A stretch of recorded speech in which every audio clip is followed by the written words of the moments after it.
بسم اللہ الرحمن الرحیم نحمده ونصلی ونسلم علی رسولہ الکریم اما بعد عزیزو، یہ غالباً آج 5ویں قسط ہے اور میں نے شروع ہی میں عرض کیا تھا کہ یہ ایک ایسا عنوان ہے عام طور سے لوگ اس سے غافل ہیں، لیکن بہت زیادہ اہم ہے میرے بھائیوں اسے سمجھنا زندگی گزارنے کے لیے، بالخصوص آج کل جو دجالی نظام اور فتنے ہیں جن کی جڑوں میں سحر اور جادو کا بہت بڑا دخل ہے۔ اسے ایک جادو کی عجیب قوت دی گئی ہوگی دجال کو، اور اپنی جادوگرانہ اور ساحرانہ حرکتوں سے اور شعبدہ بازیوں سے اور چالوں سے مکر و فریب سے، جو کہ یہودی سب سے بڑے اعلی کار ہوں گے اس کے بہرحال تو اس سحر کے تعلق سے اور اسی طرح شیاطین سے تعوذ اور پناہ چاہنا اور ان کے حملے اور ان کی شکلیں، یہ سب جاننا بہت ضروری ہے۔ روایات میں، احادیث شریفہ میں بڑی تفصیلات کے ساتھ اس کے بارے میں گفتگو کی گئی، مگر عام طور پہ آج کل ہمارے یہاں نظام نہیں ہے۔ بس ہماری قوم بیچاری صرف یہ جانتی ہے عامل عملیات، اور وہ عملیات والے خاص قسم کے لوگ ہوتے ہیں وہ یعنی ان کا عامتاً جو طریق ہے وہ شرعی نہیں ہوتا پورا، یعنی سنت نبوی کے مطابق اور سنت سے ماخوذ انداز نہیں ہوتا، بلکہ دوسرے طریقے ہیں۔ ماشاءاللہ دنیا میں ایسے متبع سنت و شریعت حضرات بھی ہیں، اس سے انکار نہیں ہے۔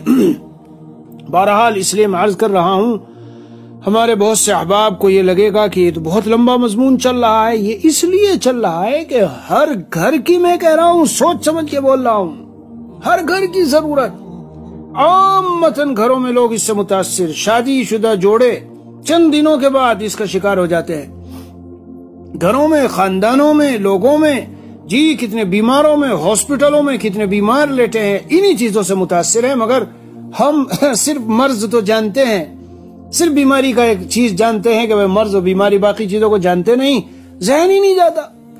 ورنہ تو میں آپ حضرات کے سامنے پیش کروں گا روایات سے کہ بڑے بڑے اللہ والوں کے واقعات ہے کہ سورہ فاتحہ اور معوذتین پڑھتے تھے، دم کرتے تھے اور آیات شفا اس کا دم کرتے تھے اور ماشاءاللہ ٹھیک ہو جاتے تھے۔ تو اس لیے یہ مضمون چل رہا ہے۔ آج میرا چاہتا ہے کہ اس کی کچھ خاص ایسی علامتیں ذکر کروں، اس کو سنو غور سے۔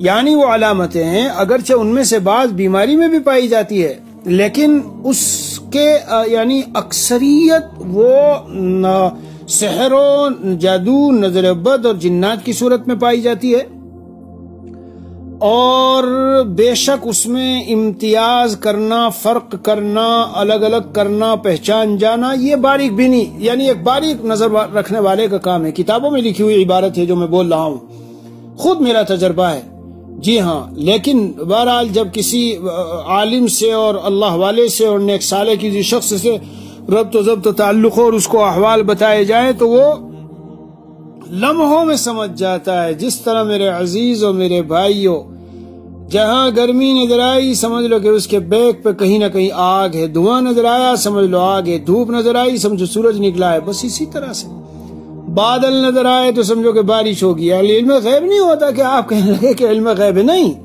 احوال کچھ خاص ہوتے ہیں، وہ خاص علامتیں میں آپ کو آج بتاتا ہوں، تو آپ اپنے آپ کو چیک کر لو، اندازہ لگا لو۔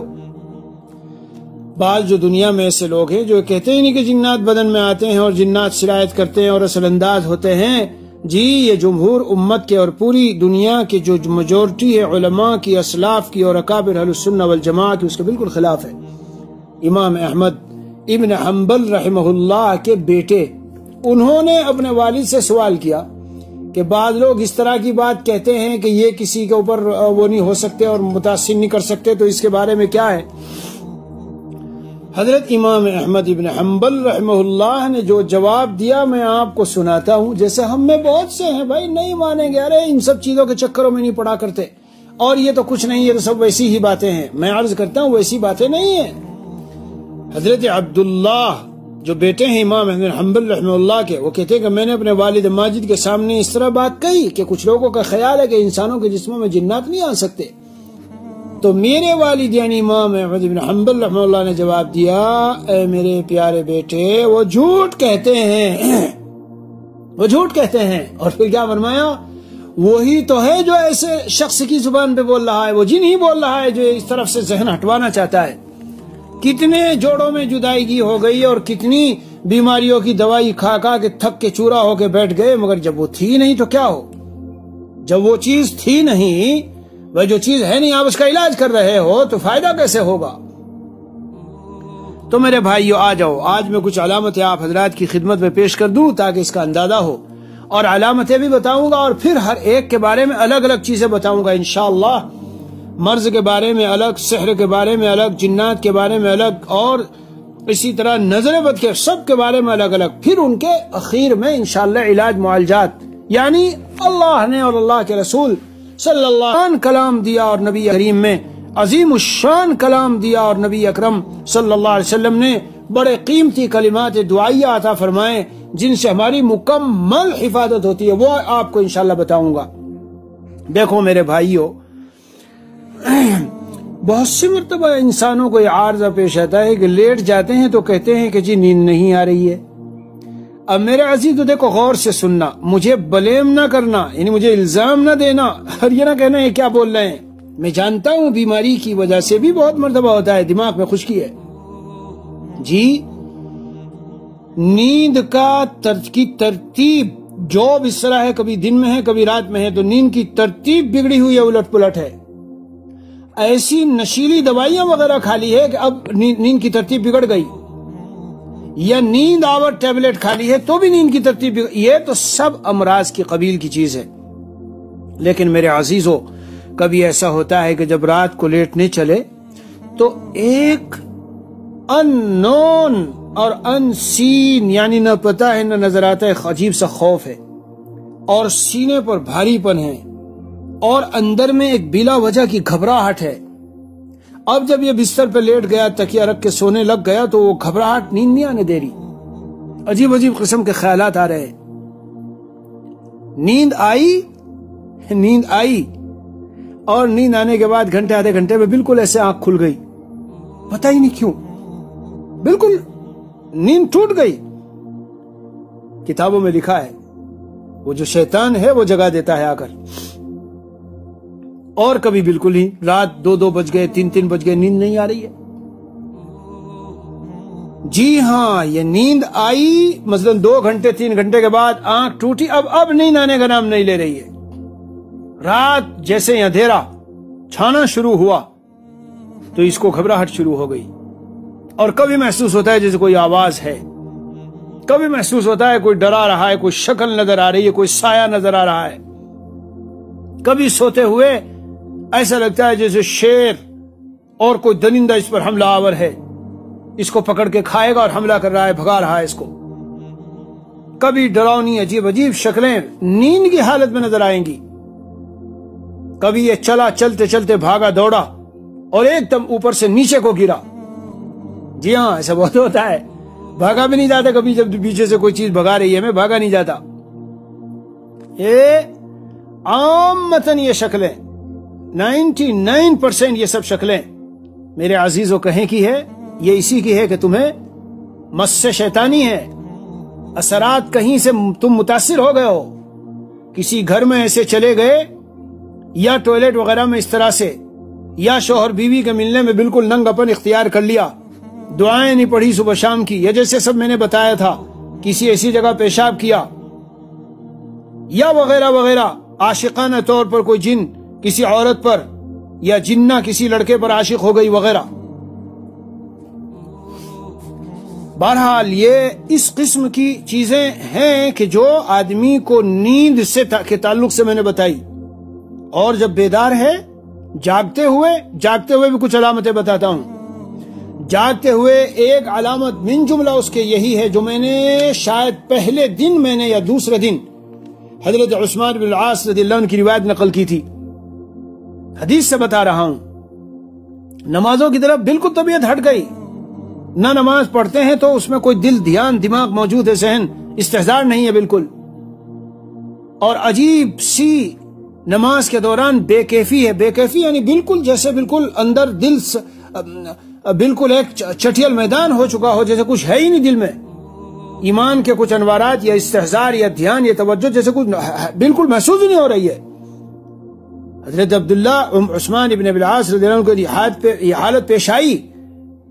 یاد ہوگا میں نے کہا تھا کہ جب فرمایا مجھے طائف کا عامل بنا کے بھیجا گیا، نماز میں عجیب صورتحال پیش آنے لگی. نماز میں حضور صلی اللہ علیہ وسلم کے پاس میں آیا، حضور صلی اللہ تعالی علیہ وسلم نے فرمایا میرے قریب آؤ. قریب گیا اور پیروں پر رکڑو بیٹھا تو میرے سینے کو اپنے دست مبارک سے تھپ تھپایا اور پھر میرے منہ کے اندر تھتکارا، یعنی تھو تھو کیا، اور پھر یہ فرمایا اخرج یا عدو اللہ، او اللہ کے دشمن نکل. 3 مرتبہ فرمایا. کیا چیز تھی یہ؟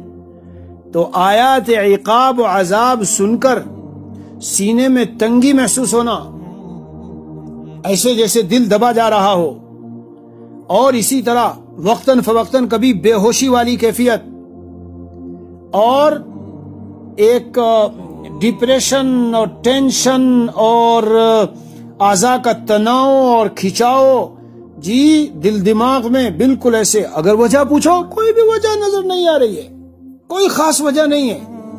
کبھی سوچ ایسی لگتی ہے کوئی بھی. یہ بہت بڑی علامت بتا رہا ہوں. یہاں میرے پاس ایک دن ایک صاحب آئے تھے کہ جی سنا کہ آپ نظر وغیرہ. میں نے کہا بتاؤ، بات بتاؤ کیا ہے. میں جھاڑ پھونک کا آدمی نہیں ہوں، نہ میں عامل ہوں بھائی. ان سب چیزوں میں میرے پاس وقت بھی نہیں ہے اور نہ میں مشغول رہتا ہوں. بہت ان کے لیے وہ چاہیے پابندیاں اور بڑے اصول اور بڑا مجاہدہ چاہیے ان سب کاموں کو کرنے کے لیے. ہمارے پاس اتنا وقت نہیں ہے. تو خیر انہوں نے کہا ہے بچی جو ہے ڈاکٹر سے لائے ہم اس کو، تو کچھ پتہ نہیں کیا ہو گیا ہے، الٹی اور یہ وہ. میں نے کہا اس کی آنکھیں بتا رہی ہے اللہ کے بندے کے اس کو نظر ہے. دیکھو آنکھوں کے نیچے کیسی جھائیاں پڑی ہوئی ہے، کالا کالا نظر آ رہا ہے. یہ تو اس کی نشانی ہے. کہ جی پھر میں نے کہا بسم اللہ ٹھہرو. میں نے ان پر نظر قدم کیا. وَإِن يَكَادُ الَّذِينَ كَفَرُوا لَيُزْلِقُونَكَ بِأَبْصَارِهِمْ لَمَّا سَمِعُوا الذِّكْرَ وَيَقُولُونَ إِنَّهُ لَمَجْنُونٌ وَمَا هُوَ إِلَّا ذِكْرٌ لِلْعَالَمِينَ. سورہ قلم کی آخری آیت ہے. 7 مرتبہ یہ پڑھ لیجئے، 7 مرتبہ سورہ فلق یہ پڑھ لیجئے، سورہ اخلاص، اور تینوں قل پڑھ لو. بہت عمدہ. قل اعوذ برب الفلق، قل اعوذ برب الناس، پھر اعوذ بکلمات اللہ التامات من شر ما خلق. بہرحال یہ میں انشاءاللہ آپ کو بتاؤں گا. دم کیا تو وہ بتاتے ہیں کہ اس کے بعد ایک الٹی ہونے کے بعد وہ بالکل ایسے حشاش بشاش کھیلنے کودنے لگ گئی. وہ بیچارے یہاں بیٹھے تھے، بیٹھے بیٹھے کہنے لگے جی میری اہلیہ بھی جو ہے گاڑی میں بیٹھی ہے. میں نے کہا پھر؟ کہ نہیں ان کو بھی کچھ طبیعت ذرا گڑبڑ رہتی ہے. میں نے کہا کیا ہے؟ کچھ 2-3 سوال میں نے کیے. میں نے کہا بھائی ایک خاص بات پوچھو. بغیر کسی وجہ کے ذرا سی معمولی بات میں بس سوچ لگ گئی، اور سوچتے سوچتے سوچتے دماغ گرم ہو گیا، پک گیا. You are thinking about something very deeply and there is not something big. کوئی ایسی بڑی چیز نہیں ہے مگر بہت گہرائی کی سوچ لگ گئی دل کو. صبح ہی اٹھتے ہی لگ گئی. ذرا سی کوئی بات ہوئی معمولی. یہ خاص نشانی ہے اس کی کہ آپ متاثر ہیں سحر، جادو و جنات وغیرہ سے. خاص پہچان اور نشانی ہے. انہوں نے کہا جی اس کو تو وہ تو ہے. ہم نے پوچھا اس کو، جا کے گئے باہر پوچھ کے آئے. خیر میں نے کہا یہ آیات قرآنیہ ہے، یہ اس کو صرف سناؤ. انشاءاللہ وہ ایک دن میں بھیجوں گا. رقیہ یعنی آیات قرآنیہ. آیات قرآنیہ سے، دعاؤں سے، اللہ کے اسماء سے، ناموں سے علاج معالجات کرو. اجازت ہے، اور بلکہ یہ اللہ سے مدد طلب کرنا ہے. انہوں نے جا کے وہ شروع کر دی تو کچھ نہیں ہوا اس کو. لیکن جب وہ آئے قُلْ أُوحِيَ إِلَيَّ أَنَّهُ اسْتَمَعَ نَفَرٌ مِّنَ الْجِنِّ فَقَالُوا إِنَّا، جنات والی جو صورت ہے شروع میں آئی سورۃ الجن، بس وہ بتاتے ہیں کہ ہم دونوں نے اس کو پکڑا اور وہ نہ معلوم کیا کیا زبان سے بول رہی ہے، کبھی کچھ، یہاں تک کہ کچھ دیر کے بعد جب اسے سکون و قرار ہوا، ہم نے اسے کہا تو نے کیا بولنا شروع کر دیا تھا؟ تو بیچاری کہتی ہے کہ کچھ نہیں. بہرحال میں عرض کرنا چاہتا ہوں میرے عزیزو، بھائیو اور یہ باتیں سننے والو، اپنے گریبان میں جھانک کے دیکھ لینا. ایسا مرض، ایسی بات تو نہیں ہے کہ خام خواہ صبح سے شام میری گزر جاتی ہے بغیر کسی، نہ تو فیملی کی کوئی ایسی بات ہے، نہ معاشی کوئی ایسا مسئلہ ہے بہت بڑا، بس لیکن ذرا سی کوئی بات ہو دل پہ لگی اور بس سوچتے ذہن پھٹنے کو ہونے لگے. یہ خاص پہچان بتا رہا ہوں. اسی طرح علماء نے لکھا ہے کتابوں میں کہ رونے کو جی چاہتا ہے کہ میں روؤں اور چیخوں، دماغ مستحضر نہیں رہتا، دھیان کسی چیز میں طبیعت نہیں رہتی. اسی طرح ایک نشانی ان سب باتوں کی یہ ہے جو میں عرض کر رہا ہوں کہ جینے میں جینا ہے مگر طبیعت نہیں ہے جینے کی، یعنی زندگی میں جیسے کوئی مزہ نہ ہو. اس بات کو مجھے معلوم نہیں میں کیسے سمجھاؤں، لیکن میں جو آپ سے مخاطب ہوں، خود میری والدہ میری والدہ مرحومہ اس کیفیت سے گزری. وہ ہمارا بچپن تھا جب دنیا سے وہ چلی گئی، لیکن اتنا جانتے ہیں ابھی تک یاد ہے، یہ کہا کرتی تھی کہ مجھے زندگی میں مطلب جی نہیں لگتا کسی چیز میں، کسی کام میں. ایسا لگتا ہے 35 سال تقریباً ہو چکے ہیں والدہ کو دنیا سے گئے ہوئے، لیکن میرے عزیزو ایسا لگتا ہے جیسے کہ کل کی بات ہے، ہم کانوں سے سنتے تھے. اسی طرح ایک دن 5 10 20 سال جب ہماری زندگی ہے، ہم بھی چلے جائیں گے اور یوں انگلیوں پہ لوگ گنیں گے، افسانہ بنیں گے، افسانہ. بہرحال وہ ایک عنوان ہے، اس پر پھر کبھی بات کریں گے. تو یہی کہا کرتی تھی کہ میں جی رہی ہوں، سب کچھ کر بھی رہی ہوں، لیکن میرے کسی کام میں میرا جی نہیں ہے. اچاٹ ہے طبیعت، یہ ایک لفظ ہے اس کی تعبیر کے لیے. طبیعت اچاٹ ہے کسی بھی چیز میں، اور بالخصوص جب خوشی کے مواقع آئیں، کوئی بھی خوشی کا موقع، تو طبیعت کبھی رونے کو کرے، کبھی ایک طرف مجمع سے بھاگ جانے کو، ایک طرف کہیں بیٹھ جانے کو کرے. ان کی خوشیوں میں برابر کی خوشی اور وہ لذت اور وہ حلاوت محسوس نہ ہو. یہ سب میں نشانیاں بتا رہا ہوں، سن لیجئے غور سے. جی ہاں، اسی طرح نسیان اور ذہول، بھول، بہت زیادہ بھول ہونے لگے. نام، چیزیں، حالانکہ ابھی کوئی وجہ نہیں ہے، ابھی بڑھاپا نہیں ہے، مگر اس قدر ذہول اور نسیان ہو رہا ہے. ہے ذکر اللہ و نماز و تلاوت کو بالکل جینا چاہے، اتنی سستی کو چھوڑنے کو جی چاہے. یہ سب لکھی ہیں کتاب میں علامتیں. میں نے خود اپنی کتاب جو عرفان محبت ہے، اس کی غالباً دوسری جلد ہے، جی دوسری جلد میں اخیر میں 10-12 علامتیں اس کی میں نے لکھی ہے. مردے نظر آئیں، گندگیاں خواب میں نظر آئے، اوپر سے نیچے گرنا نظر آئے، کوئی چیز ہمیں بھگا رہی ہے، ہم جو ہے وہ یعنی اس میں ایسا نظر آ رہا ہے، ایک خوف کی کیفیت ہے. بہرحال اسی طرح ان سب نشانیوں کے ساتھ ساتھ میں آپ کو بس یہ عرض کر رہا ہوں. جی مستند علاج قرآنی میں ایک علامت یہ بھی لکھی ہے کہ طبیعت میں یہ چاہے کہ یہ جو یہاں بہت سے لوگ جمع ہیں اس گیدرنگ میں اور مجمع میں اور خوشی کی اور یہ جو محفل ہے، میں اس میں نہ شریک ہوں، کہیں اور ایک طرف ہو جاؤں. اسی طرح اعضاء کے اندر، بدن کے اعضاء میں عجیب کیفیت جسے ہم ایٹھن کہتے ہیں یا سن ہو جانا کہتے ہیں. کبھی کوئی بدن کا عضو سن ہو رہا ہے، کبھی کچھ سن ہو رہا ہے، اور جب ڈاکٹروں پہ جاتے ہیں تو وہ کہتے ہیں کہ سب رپورٹ صحیح ہے جی، کچھ نہیں.